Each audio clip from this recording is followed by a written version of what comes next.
ओम शांति। इंसान की किस्मत कब और कैसे बदलती है? किस्मत को लेकर के आज लोग बहुत परेशान रहते हैं कि मेरी किस्मत में क्या लिखा है, मेरी किस्मत कैसी बनी है। लेकिन किस्मत कब बनती है और कब कैसे बदलती है, ये हमारे कर्मों पर ही निर्भर करता है। और जिसका समय आ जाता है, उसकी किस्मत कैसे रंग लाती है, आइए आज जानते हैं। प्राचीन काल की बात है, कंचनपुर के राज्य में एक हरिया नाम का लकड़हारा रहता था। ये अपनी पत्नी और 3 बच्चों के साथ में रहता था। उस लकड़हारे के बड़े बेटे का नाम था रमेश और मझले बेटे का नाम सुरेश और सबसे छोटे बेटे का नाम रूपेश था। राजेश और रमेश देखने में सुंदर और शरीर से तंदुरुस्त थे, जबकि रूपेश शरीर से बहुत ही कमजोर और सांवले रंग का बालक था। लकड़हारे के घर में लकड़हारे के बड़े बेटे और मझले बेटे की ही चलती थी, क्योंकि वह दोनों सुंदर थे और शरीर से तंदुरुस्त थे।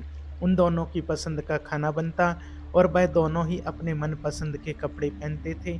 लकड़हारा और उसकी पत्नी भी अपने बड़े और मंझले बेटे से अधिक प्यार करते थे।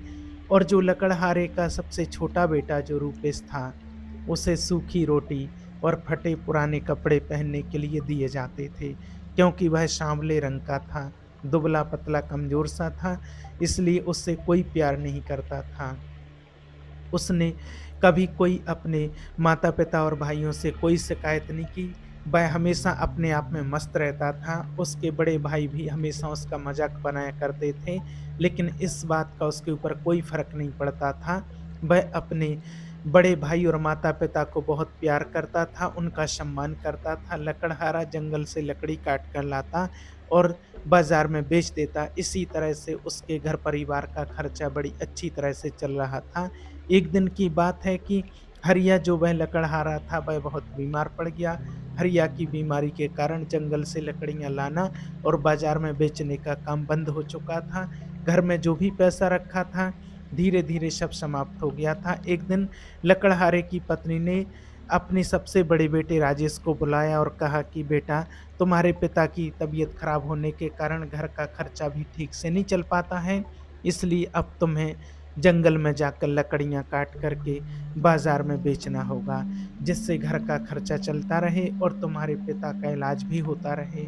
माँ ने अपने बेटे से कहा कि मुझे पूरा विश्वास है कि इस मुसीबत की घड़ी में तुम अपने परिवार का साथ दोगे।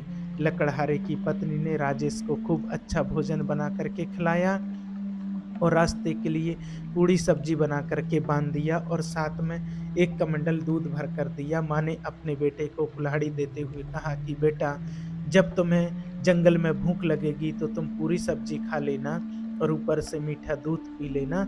इस तरह से लकड़हारे का जो बड़ा बेटा राजेश था, वो लकड़ियाँ काटने के लिए घर से निकल पड़ा। वह अभी कुछ ही दूर चला था कि रास्ते में एक बुढ़िया दिखाई दी जो बहुत ही दुबली-पतली थी। उसने राजेश को रोकते हुए कहा कि बेटा, मुझे बहुत ज़ोरों की भूख लगी है, मैं कई दिनों से भूखी हूँ। तुम्हारे थैले में पूरी और सब्जी है, कमंडल में मीठा दूध। बेटा, मुझ पर दया करके मुझे थोड़ा-सा खाना खिला दो और मीठा दूध पिला दो। यदि तुम मेरी मदद करोगे तो ईश्वर ही तुम्हारी ज़रूर मदद करेगा। बुढ़िया के मुँह से इस तरह की बात सुनते ही बड़ी-बड़ी आँखें बनाते हुए राजेश बुढ़िया से कहने लगा कि बुढ़िया, तुम तो बहुत चालाक हो।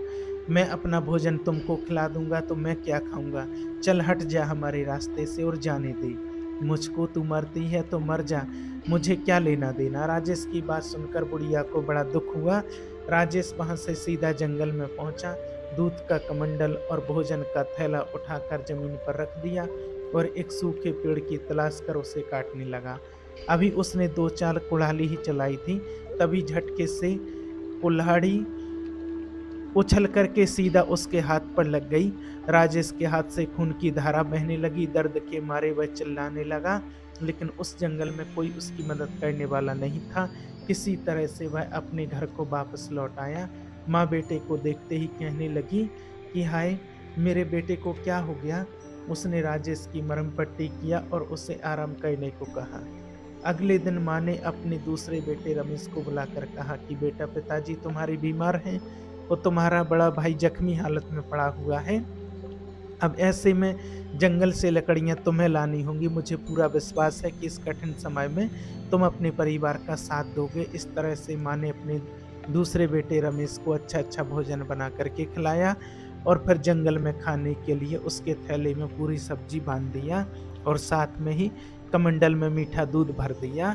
लकड़हारे की पत्नी ने रमेश के माथे पर हाथ फेरते हुए कहा कि बेटा जल्दी से जंगल से लकड़ियाँ काट करके उन्हें बाजार बेच करके आना। रमेश ने अपने कंधे पर कुल्हाड़ी रखी, हाथ में खाने का थैला लिया और निकल पड़ा जंगल में लकड़ियाँ काटने के लिए। अभी वह जंगल के किनारे ही पहुंचा था कि तभी वही बुढ़िया उसको भी मिल गई। उस बुढ़िया ने रमेश को देखते हुए कहा कि बेटा मैं कई दिनों से भूखी हूँ, भूख के मारे मेरे प्राण निकले जा रहे हैं। तुम दया करके अपने थैले से थोड़ा सा खाना खिला दो और तुम्हारे कमंडल में जो मीठा दूध है उसमें से थोड़ा सा दूध पिला दो बेटा। भूख और प्यास के कारण मेरा प्राण जा रहा है और भूख और प्यासे को खाना खिलाना और पानी पिलाना ये तो बहुत धर्म का काम होता है। यदि तुम मुझ गरीब बुढ़िया पर रहम करोगे तो भगवान तुम्हारी मदद करेगा।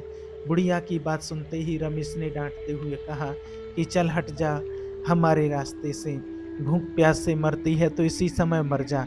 कौन सी तू हमारी रिश्तेदार लगती है जो मैं तुम्हें खाना खिलाऊं और दूध पिलाऊं। मरते हुए मैंने कई लोगों को देखा है। इस तरह से अभद्र बातों का प्रयोग करते हुए वहां से रमेश आगे निकल जाता है। बीच जंगल में पहुंचकर एक सूखे पेड़ को देख करके रमेश अपना खाना और कमंडल जमीन पर रख करके उस सूखे पेड़ पर कुल्हाड़ी चलाने लगता है। अभी उसने 10-12 कुल्हाड़ी ही चलाई थी कि तभी एक कुल्हाड़ी उछलकर उसके पैरों में जा लगी। उसके पैर से खून बहने लगा। दर्द के मारे वह चिल्लाने लगा, लेकिन उस जंगल में उसकी मदद करने वाला कोई भी आदमी नहीं मौजूद था। रमेश किसी तरह से अपने आप को संभालते हुए घर पहुंचा। लकड़हारा उसकी पत्नी ने अपने बेटे को देख करके कहा कि हाय ये क्या हो गया। लकड़हारा कहने लगा कि किस्मत ने कैसा जाल फैलाया है, एक ही समय में मेरे दोनों बेटे और मैं खुद बिस्तर पर पहुंच गया। अब घर का खर्चा कैसे चलेगा। किसी तरह से रात बीती तो जो लकड़हारा का सबसे छोटा बेटा रूपेश था वह अपने माता पिता के पास पहुंचा और कहने लगा कि पिताजी मैं भी आपका बेटा हूँ। इस समय मेरे दोनों भाई जख्मी हालत में हैं और आप बीमार हैं। अब ऐसी स्थिति में आप तीनों से घर का काम नहीं हो पाएगा। यदि आप मुझे इजाज़त दें तो मैं जंगल से लकड़ियाँ काट कर बाजार में बेच आऊँ। रूपेश की बात सुनकर उसके माता पिता हंसने लगे और कहने लगे, अरे बेवकूफ़, जंगल से लकड़ियाँ काट कर लाना कोई आसान काम नहीं है। अपने माता पिता के मुख से ऐसी बात सुनकर रूपेश कहने लगा कि पिताजी मैं शरीर से भले ही कमज़ोर हूँ लेकिन मुझ में हिम्मत है और मैंने अपने बुजुर्गों से सुना है कि जो हिम्मत करके आगे बढ़ता है भगवान उसकी मदद स्वयं करते हैं। लकड़हारा उसकी पत्नी कहने लगी कि बेटा तुम तो बेवकूफ़ी भरी बातें कर रहे हो। तुम्हारे शरीर में तो इतना जोर भी नहीं है कि तुम कुल्हाड़ी ठीक से चला सको और दिमाग में इतनी अकल नहीं है कि तुम बाजार में जाकर लकड़ियाँ बेच सको। लकड़हारा उसकी पत्नी ने उसे बहुत समझाया लेकिन वह अपनी जीत पर अड़ा रहा कि मैं जंगल जाकर लकड़ियाँ लाऊंगा और उन्हें बाजार में बेचूंगा। उसकी जिद देख करके माता पिता ने कहा कि ठीक है, जा तू भी जंगल जाकर अपनी किस्मत को आजमा कर देख ले और अपने शौक पूरे कर ले। रूपेश जब कुल्हाड़ी लेकर के अपनी माँ के पास पहुँचा तो उसे देखते ही लकड़हारे की पत्नी कहने लगी, अरे बेवकूफ़ क्यों जिद कर रहा। जो काम मेरे दोनों बेटे नहीं कर सके वो काम तू क्या करेगा। लकड़हारे की पत्नी ने एक सूखी रोटी और कमंडल में थोड़ा सा पानी देते हुए कहा कि जब तुझे भूख लगे तो इस सूखी रोटी को खाकर पानी पी लेना, इससे ज़्यादा तुझे कुछ भी नहीं चाहिए, तेरा पेट इसी में भर जाएगा। माँ ने अपने जहाँ दोनों बड़े बेटे राजेश और रमेश के लिए पूरी सब्जी और मीठा दूध देकर जंगल में भेजा था, वहीं रूपेश को एक सूखी रोटी और पानी देकर के जंगल भेज दिया। रूपेश बहुत खुश था। वह एक हाथ में सूखी रोटी और पानी लिए हुए था और दूसरे हाथ से कंधे पर रखी कुल्हाड़ी को पकड़े हुए चला जा रहा था। उसे कोई चिंता नहीं थी, उसके मन में एक ही धुन थी कि उसे लकड़ी काट कर लाना है। अभी रूपेश जंगल के किनारे ही पहुंचा था कि तभी उसे वही बुढ़िया फिर मिल गई जो उसके दोनों बड़े भाइयों को मिली थी। उस बुढ़िया ने रूपेश को देखते ही कहा कि बेटा मैं कई दिनों से भूखी हूँ, प्यासी हूँ। भूख और प्यास से मेरे प्राण जा रहे हैं। यदि तुम अपने से थोड़ा भोजन करा देते और पानी पिला देते तो मेरे प्राण बच जाते। उस बुढ़िया के मुख से इस तरह की बात सुनते ही रूपेश कहने लगा कि माँ जी, आप तो मुझे बहुत कमज़ोर और भूखी प्यासी दिखाई देती हैं, लेकिन क्या करूं, मेरे पास कोई अच्छा खाना नहीं है। मेरे पास तो एक केवल सूखी रोटी है। यदि आप इसे खाना चाहें तो बड़ी शौक से खा सकती हो। इतना कहकर जैसे ही रूपेश अपने थैलों को खोलने लगा तो उसके आश्चर्य का ठिकाना नहीं रहा। उसने देखा कि उसके थैले में सूखी रोटी की जगह पूरी पकवान और मिठाइयाँ भरी पड़ी हैं। रूपेश ने जब अपने कमंडल को खोल करके देखा तो उसमें मीठा दूध है। पानी की जगह उसके कमंडल में मीठा दूध और सूखी रोटी की जगह उसके थैले में पूरी और पकवान थे। ये सब देख करके रूपेश आश्चर्यचकित था। वह कहने लगा, कहीं मैं कोई सपना तो नहीं देख रहा हूँ? ये सब कैसे हो गया है? रूपेश की बात सुनकर बुढ़िया कहने लगी, बेटा, ये सपना नहीं हकीकत है। तुमने मुझ गरीब लाचार बुढ़िया पर दया दिखाई, ये उसी का फल भगवान ने दिया है। तुम्हारी सूखी रोटी पूरी और पकवान बन गई और कमंडल में रखा पानी मीठा दूध बन गया। ये सब उसी की दया का परिणाम है। जो लोग दूसरों का भला करते हैं, भगवान उनका भला जरूर करते हैं। रूपेश उस बुढ़िया को खाना खिला करके जब जंगल की ओर जाने लगा तो बुढ़िया कहने लगी कि बेटा, मैं बहुत भूखी थी और तुमने मुझे खाना खिलाया। उसने कहा, मैं तुम्हें देना चाहती हूँ, कुछ आओ मेरे साथ। इतना कहकर बुढ़िया रूपेश को साथ में लेकर के चलने लगी। एक पेड़ के पास पहुंचकर बुढ़िया ने कहा कि बेटा, जब मैं चली जाऊं तब तुम इस पेड़ को काट देना, तो तुम्हें एक ऐसी चीज मिलेगी जो तुमने इससे पहले कभी नहीं देखी होगी। वह चीज तुम्हारे बहुत काम आएगी और हो सकता है कि इस चीज के कारण तुम्हारी किस्मत बदल जाए। इतना कहकर वह बुढ़िया वहां से चली गई। रूपेश बहुत खुश था।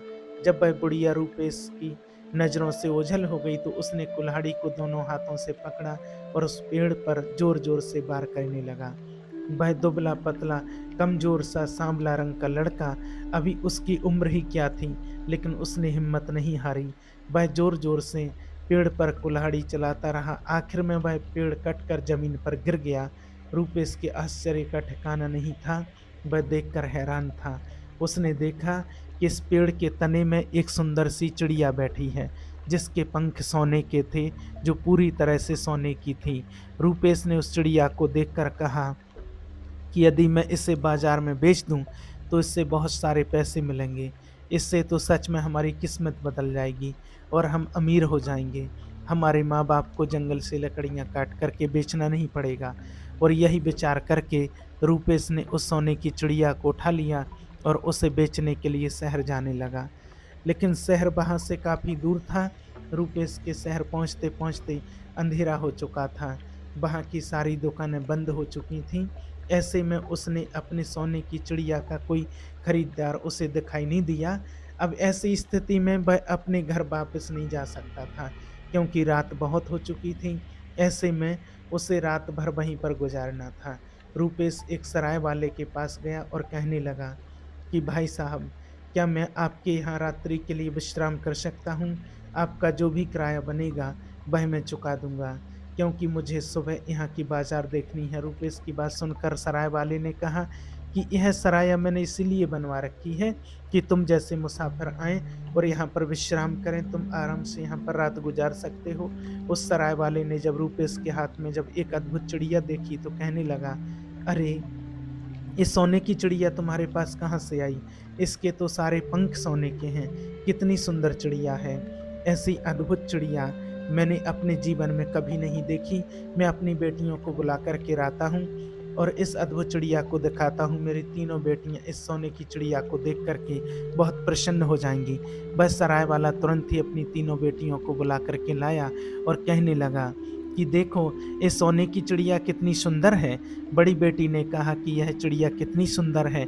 मझली बेटी ने कहा कि इसके पंख तो सोने के हैं। और सबसे छोटी बेटी ने कहा रूपेश से कि तुम बड़े किस्मत वाले हो, जो ऐसी अद्भुत चिड़िया तुम्हारे पास है जो पूरी तरह से सोने की है। रूपेश जिसके घर में ठहरा हुआ था, उसकी तीनों बेटियां उसकी चिड़िया को देख करके बहुत खुश थीं। रूपेश ने सराय वाले को कहने पर चिड़िया को दूसरे कमरे में रखा और खुद दूसरे कमरे में जाकर के लेट गया।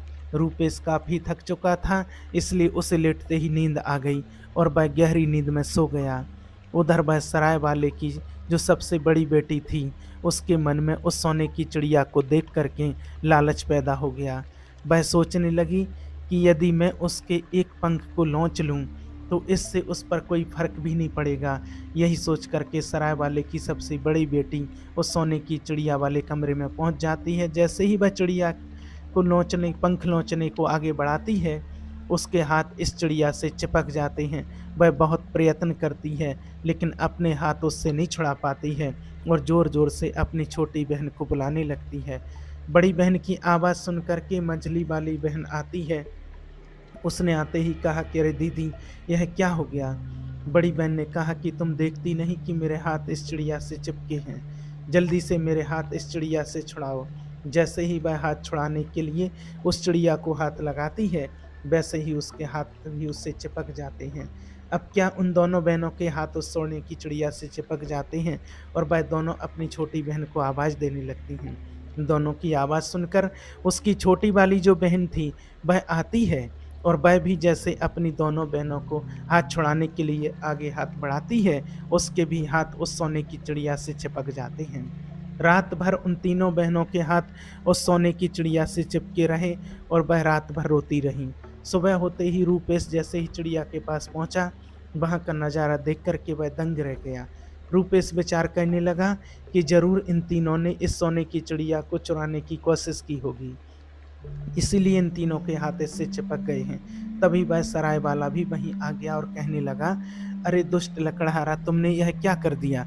तुम देखते नहीं कि मेरे तीनों बेटियों के हाथ तुम्हारे सोने की चिड़िया से चिपक गए हैं? रूपेश कहने लगा, इसमें मैंने कुछ नहीं किया है, जो भी किया है वह तुम्हारी तीनों बेटियों ने ही मिलकर किया है। जरूर इन्होंने इस चिड़िया को चुराने का प्रयास किया होगा, इसीलिए इनको इनकी करनी का फल मिला है, इसमें मेरी कोई गलती नहीं है।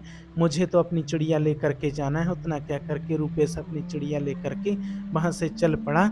उसकी सोने की चिड़िया के साथ उस सराय वाले की तीनों बेटियां भी चलीं, क्योंकि उन तीनों के हाथ उस सोने की चिड़िया से चिपके हुए थे। ऐसे में बस सराय वाला भी कुछ नहीं कर पा रहा था। उनकी तीनों बेटियां अपने बाप की ओर देखे जा रही थीं और रोए जा रही थीं, लेकिन वह बेबस था, कुछ भी नहीं कर पा रहा था। जब रूपेश वहां से कुछ दूर शहर के बाहर निकला, तभी एक बूढ़े आदमी की नज़र उन पर पड़ गई। वह बूढ़ा आदमी सराय वाले की तीनों बेटियों को देखकर पहचान गया। वह सोचने लगा कि यह लड़का आखिर इन तीनों को लेकर कहाँ जा रहा है। तभी उस बूढ़े आदमी ने आवाज़ लगाई, अरे बेटे, तुम इन तीनों लड़कियों को लिए कहाँ जा रहे हो? रुक जाओ। जब रूपेश ने उसकी किसी बात पर ध्यान नहीं दिया और वह चलता रहा, तभी दौड़ करके वह बूढ़ा उन लड़कियों को छुड़ाने के लिए जैसे ही उस लड़की को हाथ लगाता है, तो वह भी उनके साथ चिपक जाता है। वह कहने लगा, ये क्या हो गया? मेरा हाथ कैसे चिपक गया? छुड़ाओ छुड़ाओ, मुझे छुड़ाओ। इस तरह से वह जोर जोर से आवाज़ लगाकर चिल्लाने लगा। तभी वहाँ से एक राहगीर गुजर रहा था। उस राहगीर ने देखा कि एक लड़का अपने बगल में एक चिड़िया को दबाए जा रहा है और उस चिड़िया के पीछे पीछे तीन लड़कियाँ जो रोए जा रही हैं, और उन लड़कियों के पीछे एक बूढ़ा आदमी जो बचाओ बचाओ की आवाज़ लगा रहा है। उस राहगीर की कुछ समझ में नहीं आ रहा था और वह दौड़ करके उस बूढ़े आदमी को बचाने के लिए जैसे ही उसको हाथ लगाया, तो वह भी उनके साथ चिपक गया। डर के मारे वह राहगीर भी चिल्लाने लगा, बचाओ बचाओ, मेरे हाथ चिपक गए हैं। वहीं पर रास्ते में दो किसान अपने खेतों में काम कर रहे थे। उस राहगीर की आवाज़ सुनकर वह भी उसे बचाने के लिए दौड़ पड़े, और जैसे ही उन दोनों किसानों ने राहगीर को पकड़कर पीछे खींचना चाहा, वैसे उन दोनों के हाथ भी उस राहगीर से चिपक गए। अब वो किसान ने बहुत प्रयास किया अपना हाथ छुड़ाने का, लेकिन वह अपना हाथ नहीं छुड़ा पाए। फिर मजबूर होकर के पीछे पीछे चलने लगे।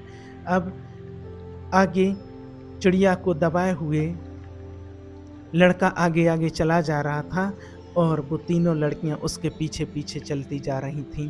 फिर बूढ़ा आदमी उनके पीछे, फिर उसके पीछे राहगीर और उसके पीछे दोनों किसान, कुल मिलाकर के 7 व्यक्ति उस लकड़हारे के बेटे के पीछे पीछे चले जा रहे थे, क्योंकि उस चिड़िया ने सबको जकड़ रखा था और वह सभी बेबस होकर पीछे पीछे चले जा रहे थे। शाम होते होते वह एक शहर में पहुंच गया।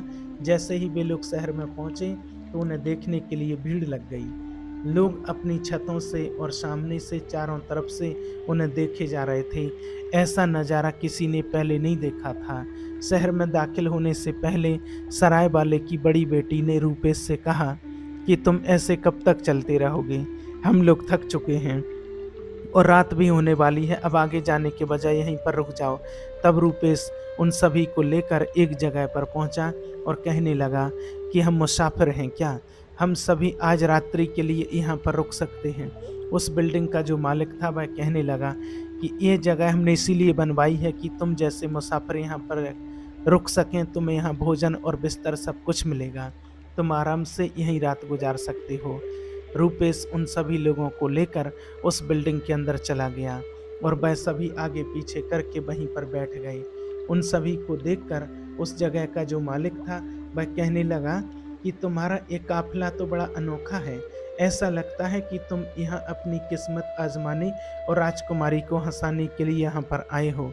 उसकी बात सुनकर रूपेश कहने लगा कि राजकुमारी को हंसाना, इसका क्या मतलब है, मैं कुछ समझा नहीं, मुझे साफ साफ बताओ। रूपेश की बात सुनकर उस जगह का मालिक था वह कहने लगा कि हमारे राजा की जो बेटी है वह हमेशा उदास और गुम रहती है, उसके चेहरे पर आज तक किसी ने मुस्कान नहीं देखी है। राजवैद्य ने कहा राजकुमारी कि यदि ऐसी स्थिति रही तो राजकुमारी बीमार पड़ सकती है और धीरे धीरे उसकी जान भी जा सकती है। इसीलिए राजा ने यह घोषणा करवा दी है कि जो भी व्यक्ति राजकुमारी को हंसा देगा उसके साथ राजकुमारी का विवाह कर दिया जाएगा। जब से राजा ने यह घोषणा करवाई है तब से कई लोग अपनी किस्मत आजमाने के लिए आ चुके हैं, लेकिन कोई व्यक्ति आज तक सफल नहीं हो सका जो राजकुमारी को हंसा सके। रूपेश उस जगह के मालिक की बात सुनकर के रात भर बेचैन रहा। वह सोचता रहा कि मेरे साथ तो अनोखा काफिला है, हो सकता है इसे देखकर राजकुमारी हंस पड़े और मेरा राजकुमारी के साथ विवाह हो जाए और मेरी किस्मत ही बदल जाए। यही विचार करके वे रात भर करवट बदलता रहा और सुबह होते ही उसने अपनी सोने की चिड़िया को बगल में दबाया और उस काफिले को साथ में लेकर के राजमहल की ओर चल पड़ा। अब सातों आदमी सोने की चिड़िया से चिपके रूपेश के पीछे पीछे चले जा रहे थे। जैसे ही रूपेश राजमहल के मुख्य दरवाजे पर पहुंचा तब पहरेदार ने देखते ही कहा कि वाह भाई, तुम्हारा यह काफिला तो बहुत ही अद्भुत है, इसे देखकर लोग लोटपोट हो जाएंगे और मैं जान गया हूँ कि तुम यहाँ पर क्यों आए हो। तुम्हारे काफिले को देखते ही लोग हंस हंस कर लौटने लगेंगे। मैं अभी तुम्हें राजा के पास ले चलता हूँ। पहरेदार ने पहुंचकर राजा को सारी बात बताई। राजा ने तुरंत ही रूपेश को दरबार में पेश करने का हुक्म दे दिया। अब क्या था, रूपेश और उसका काफिला राजा के दरबार में हाजिर हो चुका था। पहुंचते ही रूपेश ने राजा से कहा कि महाराज, मैंने आपकी घोषणा सुनी है और इसीलिए मैं अपनी किस्मत आजमाने के लिए आया हूँ। यदि आप आज्ञा दें तो मैं राजकुमारी को हंसाने का पूरा प्रयास करूंगा और मुझे विश्वास भी है कि राजकुमारी को हंसी जरूर आ जाएगी। राजा ने जब रूपेश के काफिले को देखा तो कहा, वाह, बहुत खूब, तुम्हारा काफिला तो बहुत ही अद्भुत है। राजा ने कहा कि एक लड़के के बगल में एक सोने की चिड़िया और उसी से चिपके हुए 7 आदमी, यह तो हंसी नहीं ठाके लगाने वाली बात है। यही विचार कर राजा ने तुरंत राजकुमारी को दरबार में बुलाया। राजकुमारी जब दरबार में पहुंची तो बहुत ही उदास और गुमसुम थी, लेकिन जैसे ही उसकी नज़र रूपेश पर पड़ी और उसके बगल में एक सोने की चिड़िया और उसी से चिपके हुए 7 आदमी, यह दृश्य देख करके राजकुमारी ने हंसी नहीं रोक पाई और हंसते हंसते लौटपोट हो गई, ठहाके लगा के जोर जोर से हंसने लगी। राजकुमारी इससे पहले कभी नहीं हंसी थी इतना जोर से, इसलिए राजकुमारी को देख करके सारा दरबार हंसने लगा। राजकुमारी को हंसते हुए देखकर राजा बहुत खुश था। राजकुमारी के ठहाके से सोने की चिड़िया से चिपके लोग धीरे धीरे आज़ाद होने लगे। तभी रूपेश ने उस सोने की चिड़िया को सराय वाले की सबसे बड़ी बेटी को दिया और कहा कि अब यह सोने की चिड़िया तुम्हारी है, तुम इसे अपने घर ले जा सकती हो। बूढ़ा आदमी, राहगीर और दोनों किसान सब अपने अपने घर चले गए, लेकिन रूपेश अभी भी राजा के दरबार में खड़ा हुआ था और सोच रहा था कि राजा अपनी घोषणा के अनुसार राजकुमारी का विवाह उसके साथ कर दे। लेकिन राजा की नीयत बदल चुकी थी। राजा सोच रहा था कि इसने राजकुमारी को हंसाया तो ठीक है, लेकिन एक मामूली लड़के से 7 राजकुमारी का साथ विवाह कैसे कर सकता हूँ। राजा किसी भी हालत में उस मामूली लड़के को अपना दामाद नहीं बनाना चाहता था। अब राजा ने एक उपाय सोचा जिससे राजकुमारी का विवाह रूपेश से ना हो सके, और उधर रूपेश राजकुमारी के साथ विवाह करने के लिए बिल्कुल उतावला हो रहा था। रूपेश ज्यादा देर तक इंतजार नहीं कर सका, उसके सब्र का बांध टूट चुका था। उसने राजा से कहा कि महाराज, मैंने आपकी शर्त पूरी कर दी है, अब आप भी अपनी शर्त के अनुसार राजकुमारी से हमारा विवाह कर दीजिए। रूपेश की बात सुनकर के राजा ने कहा कि तुम अब भी हमारी बेटी के लायक नहीं हो, पहले उसके लायक बनो, तब हमसे आकर के मिलना। राजा की बात सुनकर के रूपेश ने कहा कि महाराज, अब आप मुझसे क्या चाहते हैं? राजा ने कहा कि तुम एक ऐसे आदमी को ढूंढ कर लाओ जो 100 मन दूध एक साथ में पी जाए।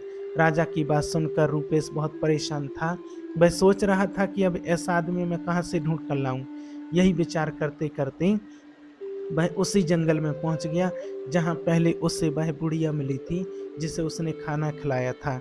रूपेश सोचने लगा कि मैं उसी से अपनी समस्या कहूँ, हो सकता है वह कोई समाधान निकाल दे। यही विचार कर रूपेश उस पेड़ के पास पहुंच गया जहां उसे सोने की चिड़िया मिली थी। रूपेश ने देखा कि वहां वह बुढ़िया बैठी रो रही है। रूपेश ने उस बुढ़िया को रोते हुए देखा तो पूछने लगा कि माता जी, आप क्यों रो रही हो? बुढ़िया ने कहा कि तुम बड़े नेक आदमी हो, इसीलिए मैं तुमसे बता रही हूँ कि मेरे बेटे को बहुत प्यास लगी है। उसने मटका भर पानी पी लिया है, लेकिन फिर भी उसकी प्यास नहीं बुझी है। यदि कहीं उसे 100 मन दूध मिल जाता तो उसे पीकर अपनी प्यास बुझा लेता, लेकिन इतना दूध कहाँ मिलेगा और कहाँ से आएगा? कौन उसे 100 मन दूध पिलाए? इतना सुनकर 100 मन दूध बहुत प्रसन्न हो गया। रूपेश बुढ़िया के बेटे के पास पहुंचा और कहने लगा, भाई तुम मेरे साथ चलो, मैं तुम्हें दूध पिलवाऊंगा, तुम जितना दूध पी सकते हो उतना पी लेना। इतना कहकर रूपेश उस बुढ़िया के बेटे को अपने साथ लेकर राजा के दरबार में पहुंच गया और कहने लगा कि महाराज, आप इसे जितना दूध पिलाना चाहते हो पिला दो, ये आपका 100 मन दूध पी जाएगा। राजा ने उस नाटे कद काठी आदमी को देखकर कहा कि यह आदमी देखने में तो बहुत छोटा है, ये कैसे इतना सारा दूध पी लेगा? रूपेश ने कहा कि महाराज, आप इसकी चिंता बिल्कुल मत कीजिए, आप दूध का इंतजाम करवाइए। राजा की आज्ञा से दूध मंगवाया गया और छोटे कद के आदमी ने दूध पीना शुरू किया और कुछ ही देर में दूध की सारी बाल्टियां खाली हो चुकी थीं। दरबार के सभी लोग आश्चर्यचकित थे कि इतना छोटा आदमी इतना सारा दूध कैसे पी गया। रूपेश ने बुढ़िया के बेटे को धन्यवाद दिया और उसे विदा कर दिया। फिर रूपेश राजा के पास पहुंचकर कहने लगा, महाराज, मैंने आपकी शर्त पूरी कर दी है, अब आप भी अपने वचन के अनुसार राजकुमारी का विवाह मुझसे कर दीजिए।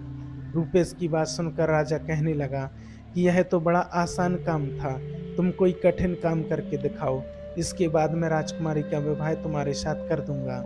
इतना कहकर राजा मन में विचार करने लगा कि अब कौन सा कठिन काम बताऊं जो यह कभी ना कर सके। फिर कुछ देर के बाद राजा ने रूपेश से कहा कि तुम एक ऐसे आदमी को ढूंढ करके लाओ जो रोटियों के पहाड़ को खा जाए, इसके बाद मैं तुम्हारा विवाह राजकुमारी के साथ में कर दूंगा, और यदि तुम ऐसे आदमी को नहीं ला सके तो दोबारा अपना मुंह मुझे मत दिखाना। इतना कहकर राजा दरबार से उठकर चला गया। वह सोच रहा था कि यह कोई आसान काम नहीं है, ये काम मैं कभी नहीं कर पाएगा। रूपेश बहुत परेशान था। वो सोच रहा था कि राजा ने तो आज नई समस्या खड़ी कर दी है। रूपेश ने सोचा कि मुझे वहीं पर जाना चाहिए जहां पर मुझे वह सोने की चिड़िया मिली थी। यही विचार कर रूपेश फिर उसी जगह पर पहुंच गया। रूपेश ने देखा कि वहां पर एक आदमी बैठा हुआ रो रहा था। जब रूपेश ने उससे रोने का कारण पूछा तो उसने कहा कि मैं इस जंगल के सारे फल तोड़कर खा चुका हूँ, लेकिन मेरी भूख शांत नहीं हो रही है। यदि कहीं 400-500 मन खाना मिल जाता तो मेरा पेट भर जाता, लेकिन इतना खाना कहाँ मिलेगा और कौन ला कर के मुझको देगा? रूपेश उसकी बात सुनकर बहुत खुश हुआ और कहने लगा कि तुम मेरे साथ चलो, मैं तुम्हें भोजन करवाता हूँ। रूपेश उस भूखे आदमी को लेकर के राजा के दरबार में पहुंच गया और कहा कि महाराज, आप रोटियां बनवाएं, ये आदमी बहुत भूखा है, ये रोटियों के पहाड़ को भी खा सकता है। राजा ने राज दरबार के सारे आटे की रोटियां बनवाई, रोटियों का पहाड़ लगा दिया। वह भूखा आदमी इतनी सारी रोटियां देख करके खुशी से नाचने लगा। फिर उसने रोटियां खाना शुरू किया और धीरे धीरे एक एक करके उसने सभी रोटियां समाप्त कर दी। दरबार में बैठे हुए सारे लोग आश्चर्यचकित थे।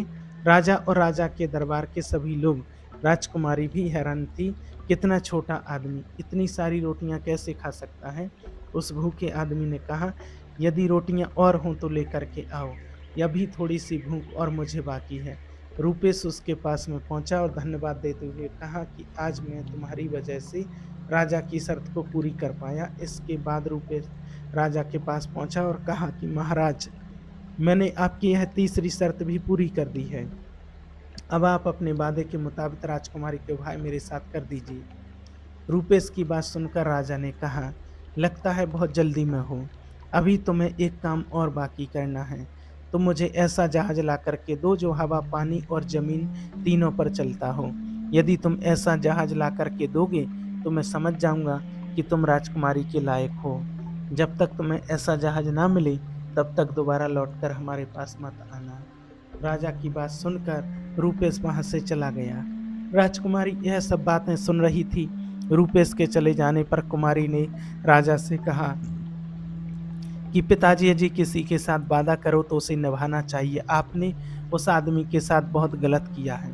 राजकुमारी की बात सुनकर राजा कहने लगा कि तुम इस मामले में बिल्कुल चुप रहो। मैं तुम्हारा विवाह उसके साथ करूंगा जो तुम्हारे लायक होगा।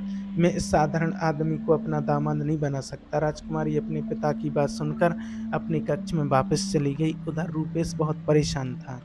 उसे समझ में नहीं आ रहा था कि अब वह क्या करे। राजा की अजीब शर्त वह कैसे पूरी करे।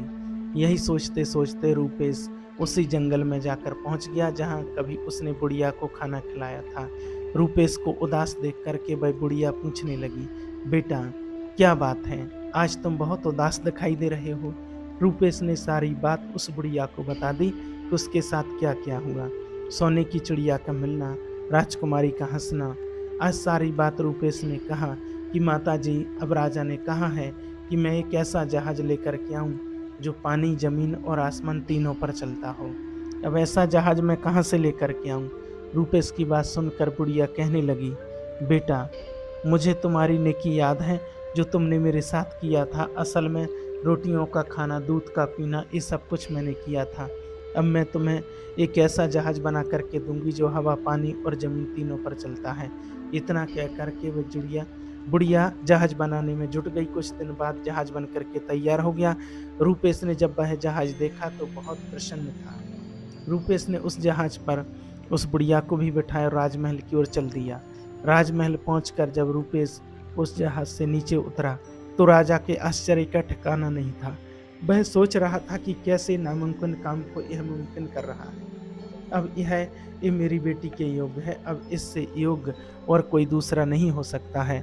और इस तरह से विचार कर राजा ने राजकुमारी का विवाह रूपेश के साथ कर दिया। और कुछ दिनों के बाद रूपेश उस राज्य का राजा बन गया और उसकी किस्मत बदल चुकी थी। और जब उसके माता पिता ने को यह बात पता चली कि उसका जो सबसे बेवकूफ़ लड़का था, जिसे वह नकारा समझ रहे थे, वह तो बड़ा बुद्धिमान निकला। ये सब जो था, इससे रूपेश की किस्मत बदल चुकी थी और ये उसकी नेकी का फल था, क्योंकि उसके दिल में दया थी। उसने भूखे को भोजन करवाया था और प्यासे को पानी पिलाया था।